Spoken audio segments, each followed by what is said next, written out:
રામ રામ ને સીતારામ ડાયરાને માતાજી બધાને હાજર નરવા રાખે. કેમ છો બધા? મજામાં ને? અમે પણ જો મજામાં છે, તમે પણ મજામાં હશો એવી આશા સાથે આજનો વ્લોગ અહીં ચાલુ કરીએ. તો સ્વાગત છે તમારું નવા એક વ્લોગમાં. સવારના જો 7 જેવું થાય છે ને આપણે જવાનું છે ઘઉંનું વાવેતર કરવા. કાલે હજી 2 ઘઉં રહી ગયા તે આજ છે, બીજું તો કાંઈ છે નહીં. પછી એક ડુંગળી છે તો એ હજી એને ત્યાં રોટાવેટર આવે તો થાય એવું બધું છે. બધું અટવાતું જાય છે. કપાસ ઉતરે તો કાઠિયું કાઢવાવાળા ન આવે, કાઠિયું નીકળી જાય તો રોટાવેટરવાળા ન આવે. એટલે 3-4 તફું કામ ભેગું થતું એટલે થોડુંક આમાં તો આખા પાછું ભાઈ થતું એટલે બધું કરવું પડે એવું છે બધું. હાલો તો આપણે તો મીરાને છે ને આ કાલ બધું પેક કરી દીધું એટલે થઈ ગયું છે ઓથ, પણ થોડો ઘણો ઓથ થાય આમ. જો કે ઠંડી તો તોય અહીંથી જઈ શકે, આમ ઓલી બાજુથી આવી શકે, પણ થોડોક જેટલો ઓથ થાય એટલું તો ઠંડીથી બસે. હાવ ખુલ્લામાં હોય અને ઝાઝા ભાગનો શિયાળું પવન આપણે આમથી જ હોય એટલે સીધી ફૂંક આવતી, એટલા માટે આ અતણ છે ને ઘણો ખરો ઓથ થઈ ગયો. જો મીરા છે ને મગફળીનો ભૂકો ખાય છે, મીરા ખાય છે એટલે બહુ નક્કી નહીં સામું જોવાનું. એ મીરા, મીરા, એ મીરું, મીરું, જય ગૌ માતા. જોવે તો ખરા જ, વાર લાગે થોડીક. જય ગૌ માતા. તો મીરા જો શાંતિથી બાંધી છે ને હજી ઘડીક બાંધી રહી. આજ ઠંડી વધારે છે ને એટલે હાવ તડકો આવે ને તે પછી અહીં લેવી છે. હાલો આપણે ઓરણી અને ટ્રેક્ટર બંને છે કમ્પ્લીટ. આગળ વિકાસભાઈ આવે એટલે જવા દઈ વાવેતર કરવા. અને આ લોકો જાય છે વાડીએ કપાસ ઉતારવા. કેમ ભાઈ? હા, રામ રામ ને સીતારામ બધાને. જા આ બધા છે ને વાડીએ જવાની તૈયારીઓ કરે. કેમ? હા, સીતારામ ને જય શ્રી કૃષ્ણ બધાને. વાડીએ જાઉં છું મારા. વાડીએ જવાનું કપાસ ઉતારવા. કેમ ટાઈટ છે? ટાઈટ તો કાલ કરતાં વધારે છે.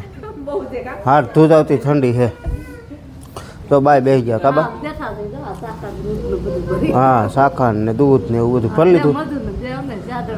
હજી ઓલા લગભગ આજ નથી આવવાના, નથી બેઠા જ નથી. આજ કદાચ બેસીએ. સીતારામ ને જય શ્રી કૃષ્ણ બધાને. તો 5-6 જણા છે એ આજ બેસીએ લગભગ. તો કાલે કદાચ આવે તો આવે, બહુ નક્કી નથી હજી. તો પછી કહે કે ઉતરે, નકર તો 4 જણાથી તો કેદી ઉતરી રહી. 4 વાર ઉતરી એવું છે બધું. તો 4 વાર ઉતરી કેટલી આપણે 30 આયરું છે ને? 30 છે ને? 5 શું 5 તો 5 દીમાં 20 જ ઉતરે. 7 દિવસ થાય 4 જણા ઉતારો ને તોય. તો કાનો ત્યાં રમે. કાનું હાલો રામ રામ કયો મારો દીકરો.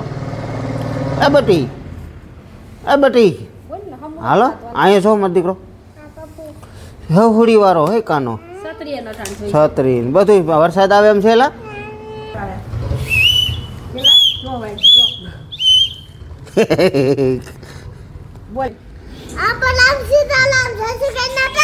અરે વાહ.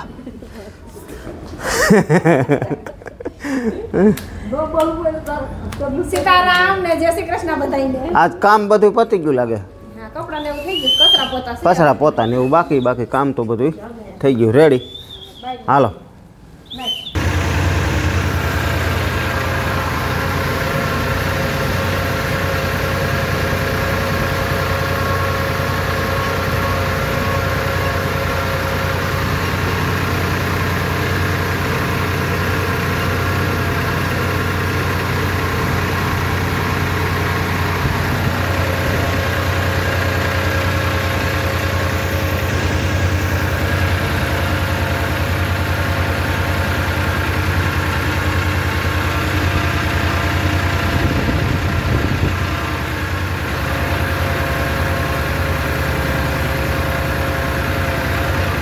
અત્યારે ઘઉંનું વાવેતર હાલે. કાળુભાઈ અજાણાને ત્યાં 4 રીતનું ઘઉંનું વાવેતર છે. આગળ વાવી ગયો તો એના ધાણા 4 વીઘાના અને 6 વીઘાના ઘઉં વાવવાના આ સેટેથી ચાલુ કર્યું છે. અને આમ વવાતું જાય, અહીં વૈસે પૂરું થઈ જાય એટલે 8 વીઘા વવાઈ ગયું ને 3-3.5 વીઘાનું બાકી છે. તો આ રીતનું છે. અને આ એના છે ભાગીદાર જીવનભાઈ. હું જીવનભાઈ કેમ છે? સારું સારું. કાળુભાઈ કેમ ના ગયા? કાળુભાઈ થોડોક બહાર ગયા લગ્નમાં ગયા છે. શું હાલે તે બીજું? બસ તમારે જો તમારા હંજાય તમારે ભેગો શીખવું આ હંજો મને જાણવા મળ્યું. હા તમારા હિસાબે આ ખેતીમાં ઉદ્યોગ મને મળ્યો હા અને મેં હજુ શીખી ગયો ને કે મને કંઈ આવડતું નથી. તમે અત્યારે મારા ગુરુ કહેવાઓ. ગુરુ થોડોક કેવો ભાઈ? ના ના, ગુરુ જ કહેવાઓ. એનું કારણ શું છે કે મને શીખાડવા વાળા તમે પોતે. ખેતી કામ એમ? હા, ખેતી કામ તમે મને શીખાડ્યું કે આમ નાકું વરાય, આમ વાવેતર કરાય, આમ પાણી વરાય. હા, તો અત્યારે હું એના જ લગે સારું છે મારે. ના ના, જમીન ઘણી વાવે છે ભાઈ. અને કયું ગામ આમ તમારું? મોટી મારડ. મોટી મારડ ગામ છે. અને તમારું જ્ઞાતિ કઈ? રાજગર. રાજગર છે એટલે ટૂંકમાં સલાડ કડિયા સલાડ. હા, સલાડ કડિયા. ટૂંકમાં એમાં શું અહીં વર્ષો ત્યાં રહે છે. ને પહેલાં નાનો હતો ને ભાઈ, તો એ અમારે ભેગું ઢોર ને એવું સારતો, કેમ ભેંસું ને એવું સારતો. અને એમાંથી પછી ધીમે ધીમે ખેતી કામ શીખો. એટલે એ ભેગા કામ કરતા એટલે એકાબીજા જોઈને શીખો. હાસું તો તમારા મગજ માથે હોય બધું. ના, થોડુંક તમે ધ્યાન દો, શીખાડ્યું મને તો તમારો આભાર કહેવાય. એટલે આગળ વધો, નકર તો હું ઢોર જ સારતો રહે. હા, એ તો બધું પછી એવું હોય. આમાં કાંઈ ન હોય. જો અત્યારે તો ટ્રેક્ટર તને નથી આવડતું, બરોબર? ટ્રેક્ટરમાં 5 દી ભેગો હરખું ધ્યાન દઈને આ કેમ વિકાસ મીંડો અટણ આખવા, નકર એને ન આવડતું, બરોબર? અત્યારે જો અત્યારે રાખે જ છે એ. પણ આમાં બધી વસ્તુ એવી હોય, એકાબીજાને થોડુંક ધ્યાન દઈએ ને તો આવડી જતું હોય. વસ્તુ એવી હોય બધી. તમે મને શીખાડ્યો ત્યારે શીખ્યું ને, હા, નકર તો મને મારી પાસે તો નથી કઈ. શીખવાડવાનો વારો હે ને મોટો નથી, શીખવા વાળો મોટો હે. શીખાડવા વાળાનો આભાર કહેવાય તો અહીંયા શીખી શકે. એવું નથી. લાગણી મને એવી હતી કે એક દી ખેતી મારે શીખવી જ છે એટલે મેં શીખી લીધી. કાંઈ વાંધો નહીં. તમને જે યોગ લાગે બીજું શું હોય. 50 વીઘાના વાવેતર કરવું હોય તો હું પાછો ન હતો ગમે ખેતી બાબતે. હા હા, પણ અત્યારે તમે અમારા ગુરુ કહેવાય. તેમાં તમારો આભાર. વાવેતર કેમ થાય? વાવેતરમાં કાંઈ ઘટે નહીં. કોઈ નહીં ખપારી મારવાની, એક સાઈડ પાણીની, બહુ વાવેતરમાં સારું. તો અમે એક ધારું. હા, જો અહીંયા ટૂંકમાં છે ને ઘઉં વવાય છે. અને આપણે બાજુમાં જ આમાં ઘઉં દેખાય ને એ આપણા જ વાવેલા છે. એ પાટલિયા વાવેલા છે. અને આ વવાય છે 18 દાંતે. 18 દાંતે વવાય છે. અને ઓલા પાટલિયા વાવેલા છે ને એ તમને જરાક બતાવું. એમાં જો પાણી ચાલુ છે, દવા ચાલુ છે. તો આ પાટલિયા ઘઉંનું વાવેતર છે. આ ઘઉં જો આપણું જ વાવેતર કરેલું છે. અને આ ભાઈ પાણતિયા છે. તો નાકા વારે શું કે ભાઈ? સારું છે ને? તો વાંધો નહીં. ઘઉં કેમ ઉગ્યા એમ? તો આ રીતના પાટલિયા ઘઉં વાવેતર કરેલા છે. આ વાવેતર છે 20 થી 22 વીઘાનું. આ પણ આપણા જ વાવેલા. હા, એમનું જ છે. અને તો ભાઈ જયંતિભાઈ આવેલો હવે છે દવા છાંટે. કઈ દવા છાંટે છે પૂછી એમને. શું છે જયંતિભાઈ? તો કે ભાઈ એ રામ રામ. શું હાલે? ઘઉં કેમ ઉગ્યા? હું બહુ સોરી દવા છાંટો કઈ? ખડની છાંટું છું. કઈ? વેચતા. આપણે જાજે ભાગ નહીં ચાલે. એટલે એરિયા પ્રમાણે અલગ અલગ હોય ભાઈ. કોઈ અલગ્રીપ વાપરતા હોય, કોઈ પછી 240 છાંટતા હોય, કોઈ વેચતા છાંટતા હોય. એટલે અમે તો જાજા ભાગે વેચતા જ છાંટી છે. વેચતામાં બધું ટોટલ ખડ નાશ થઈ જાય છે. માંડવીનું અરોડું હોતી પણ નાશ થઈ જાય. તો ઘઉં કેમ ઉગ્યા?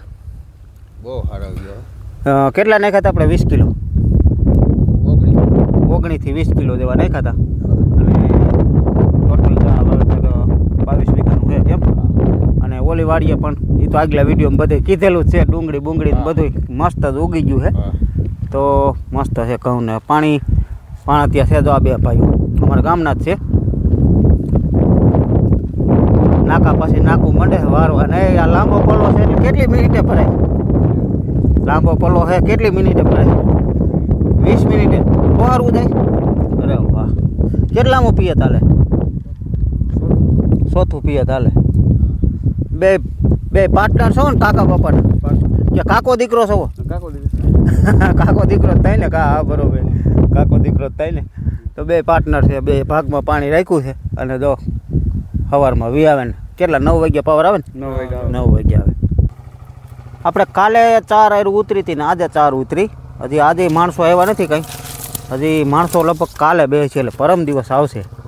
એટલે પરમ દિવસ આવશે એટલે તો બધાય ભેગા થાય એટલે તો એક દિવસમાં પછી ઉતરી જાય. એટલે 8 હાયરું ઉતરી છે ને કાલે હજી 4 ઉતરે એટલે 12 હાયરું ઉતરશે. અને હાયરું છે આપણે ટોટલ 30 હાયરું. એટલે હજી 2 દિવસ થાય. કેમ ભાઈ? 2 દિવસ થાય ને? 2 દિવસ જેવું થાય. તો અત્યારે 2 જ છે ને 2 ઘરના. એટલે 4 જણા ઉતારે છે. હવે વાહે કાંઈ વધતું નથી. ખાલી આ રીતના કોક ઝીંડવા હોય અમુક છોડવામાં, બાકી તો કાંઈ વધતું નથી. તો એ રીતનું છે.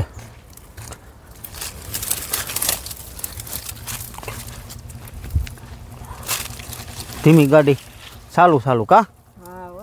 વેતી ગાડી 20 ગાવ કેમ હા ધીમે ધીમે જા ઘર મેરે ચાલુ કર્યું તો 8 ઉતરી ગઈ અને બાકી હવે 2 દી ઉતારશે ને વાત જોયા કરે તો કયા હા તો ન ઉતરી રહ્યો હોય વાટ જોયા રાખ્યો ન ઉતરી રહ્યા એવું હે બધું.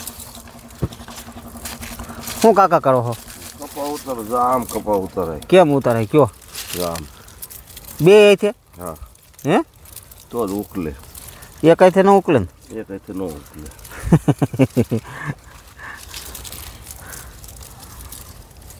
અને આપણે વાવેતર કરવા ગયા હતા આજ 2 ઘઉં વાવ્યા અને વાવેતર હવે તો એ રીતના છે થાય પાછા 2 દિવસ પછી કારણ કે હવે બધું છે ને કપાસ ઉતરે થઈ થાય બધું એવું છે એટલે કપાસ ક્યાંક ઉતરી ગયો ને કાલે વાવેતર પરમ દિવસ આપણે પૂરા થઈ જાત પણ રોટાવેટર 2 જગ્યાએ નહોતા આવ્યા એટલે એમ આજ રહી ગયું ટૂંકમાં આજ જે 2 ઘઉં વાવવાના હતા એક 7 વીઘાના અને એક 6 વીઘાના એટલે 12-13 વીઘાના ઘઉં હતા ને હવે તો એવું જ હોય 15 વીઘા ને 12 વીઘા ને 2 ટુકડા હોય કાયમ તો તોય સાવવું પડે અહીં વાડીએ અવાય નહીં ને એવું બધું થતું હોય તો હાલો હવે એ રીતનું છે ને માણસો તો જાય છે જાજા બધા પણ હવે આવે તો થાય ઉતારવા તો કેટલા જણા આવેલા જાય છે. વસ્તુ ઉતારો ઈ છે ને એ વસ્તુ ઉતારો ઈ છે ને એ છે બીજી વાડીના ત્યાં અટાણી એકે ક્યાંય નવરા નથી. કપાસ આમ ફાટી ગયો છે બધો કાકા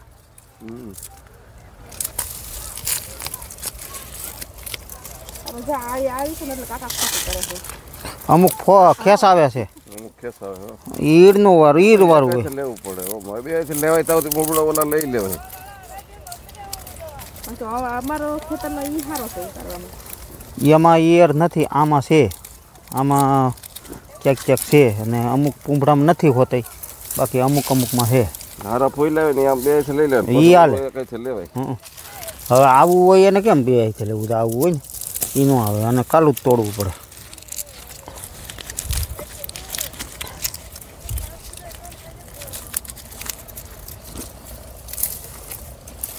બરોબર છે.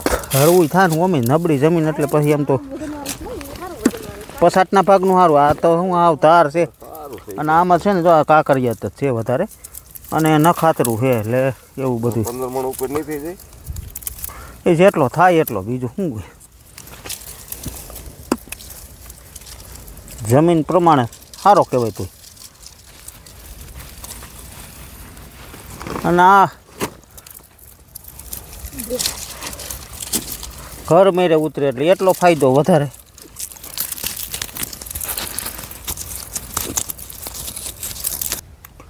હાલો હવે સુરત દાદા છે ને જો ઘરે જવાની તૈયારીઓ છે અને જો માણસો તો વહી ગયા બા હાલો આપણે નથી જવું હાલો હાલો ટિફિનના ઠેલા ને બેલા ને બધું કરો ત્યાર આજ શિયાર આયર માથે છે ને જાય એટલું ઉતર્યું આ થોડા થોડા ટુકડા એટલે એટલે ઉતાર્યા કેમ હા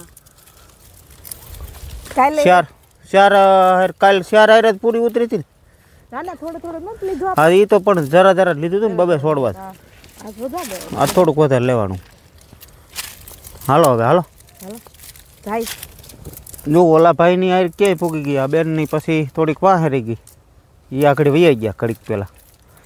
આ જો આ નબળી જમીન ટૂંકમાં નબળી જમીન એટલે આપણે વાવવા રાખીને એમના ભાઈનું જ છે આ એટલે આ વાવણીનો કપાસ હતો એ આવડો જો આમાં ઉતરી ગયો છે એ ઉતરી ગયો છે ને આપણે ટૂંકમાં ઓરવેલો હતો એટલે ઓરવેલો એટલે ટૂંકમાં આપણી વાડીએથી પાણી આપણે પાયું હતું અને ઓરવો હતો એટલે એટલો થોડોક સારો છે. બાકી વાવણીનો કપાસ તો નબળી જમીનમાં જ આવી જ રીતે છે વણ બધાયને અને નબળી જમીન હોય એટલે વધુ પડતો નબળો હોય બાકી વાવણીવાળાને ઘણાને સારી જમીન હોય કરાર તો એને તો સારો જ હોય. તો આ કાકાનું કપાસ છે એમાં કાંઈ વાંધો નથી એ વાવણીનો જ છે નકર આઈ પણ એ તોય બહુ મસ્ત છે. હવે એમાં જો સેલી વીણી ક્યાંક ક્યાંક શેડાના ઝીંડવા ફાટી ગયા એટલે ઉતારીને એમાંય પણ વાવેતર થઈ જાય એટલે વાવેતર તો આમાંય થઈ જશે કાકાને આપણે વાવવા રાખી એમાંય થઈ જશે અને આ ભાઈની થઈ જાય આને તો હવે સીધો કાઢવાનો જ છે તો ઉતરી ગયો કમ્પ્લીટ